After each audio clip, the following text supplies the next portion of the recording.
이번 시간에는 교과서 86에서 87쪽이고요. 6차시입니다.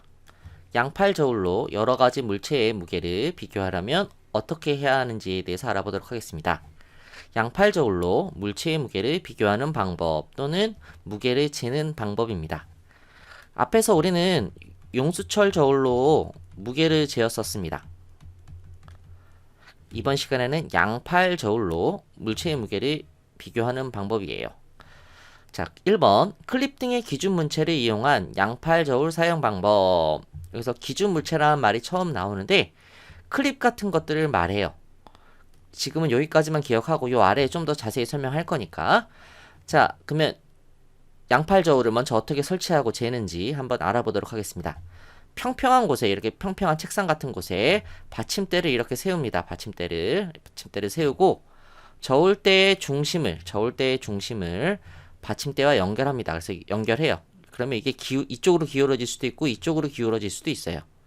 자, 저울대의 중심에서 같은 거리에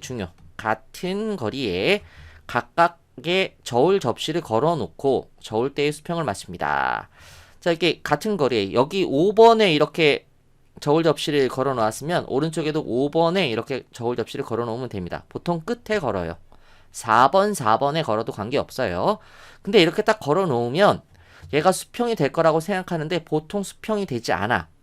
그래서 저울대의 수평을 맞춰야 되는데 저울대의 수평을 맞출 때 요 위에 달린 요런 모습이 있죠. 이게 바로 뭐냐? 수평 조절 장치예요.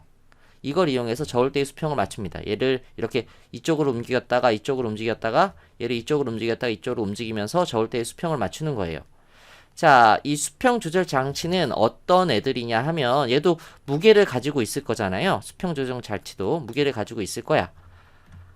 그러면 만약에 얘가 이렇게 기울어졌다. 그러면 무거운 쪽으로 기울어지잖아. 수평 잡기는. 그러니까 더 무거워지게 하려면 수평 조정 장치를 더 이쪽으로 가게 하고 이쪽에 있는 수평 조정 장치는 좀 더 받침대에 가까운 쪽으로 가게 하면 거꾸로 한 거지.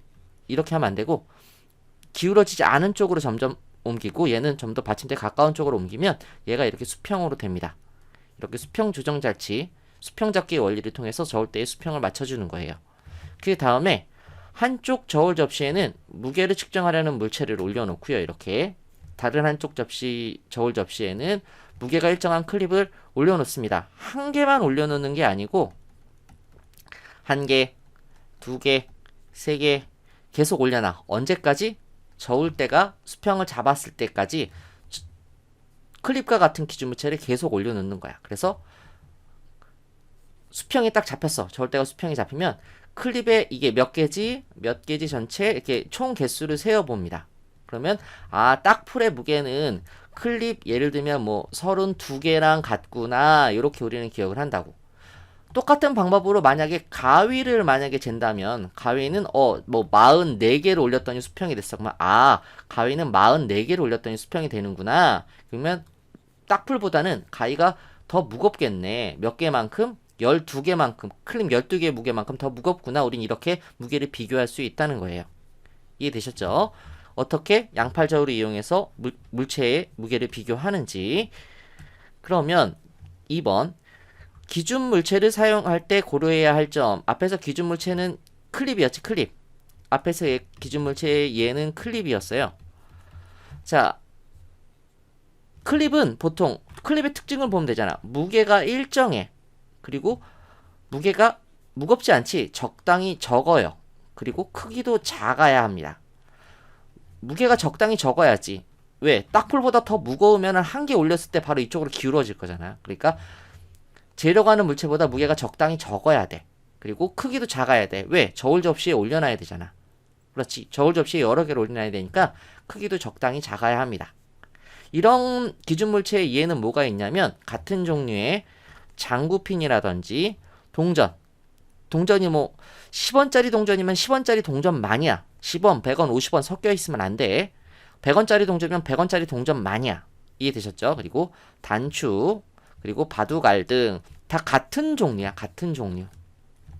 다른 종류면 안 돼. 그래야지 무게도 일정하고 무게가 적당히 적고 크기가 작기 때문이에요. 중요한 건 같은 종류여야지 무게가 일정하겠지. 이게 제일 중요해. 자, 3번.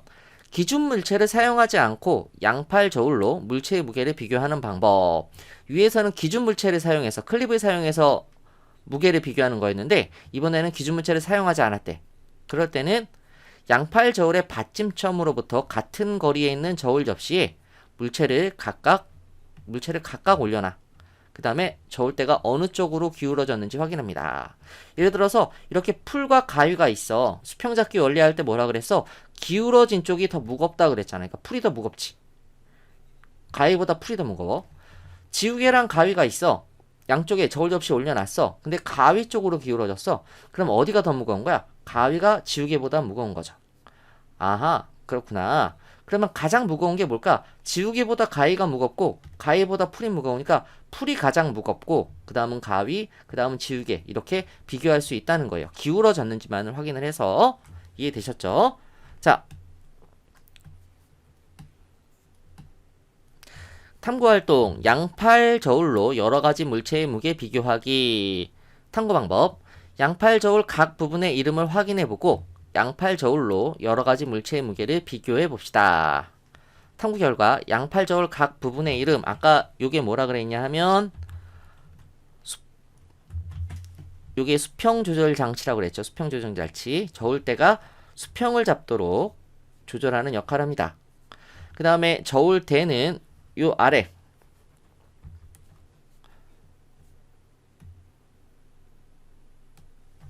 양쪽에 저울 접시를 이렇게 거는 부분, 저울 접시를 거는 부분으로 수평대의 나무 판자 역할을 합니다. 이전에 수평잡기 원리 할 때 배웠던 수평대의 나무 판자 역할을 하고요.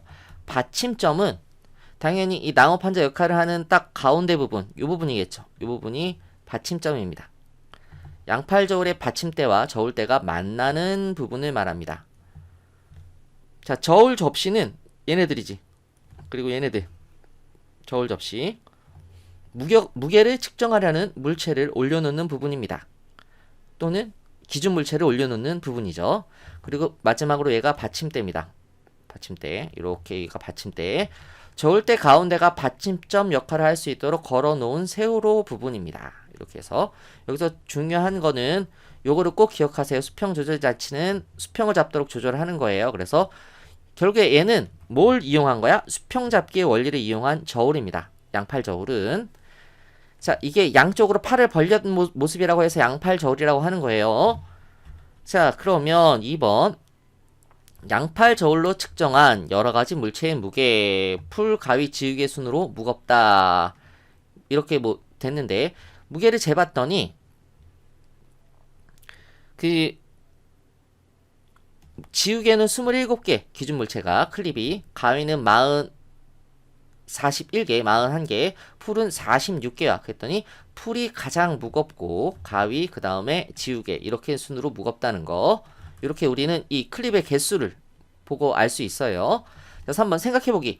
클립과 같은 역할을 할 수 있는 물체에는 무엇이 있을까요? 장구핀이나 금이개 같은 동전, 똑같은 단추 등과 같이, 또는 바둑알 등이 있을 수 있고요. 같은 종류의 장구핀.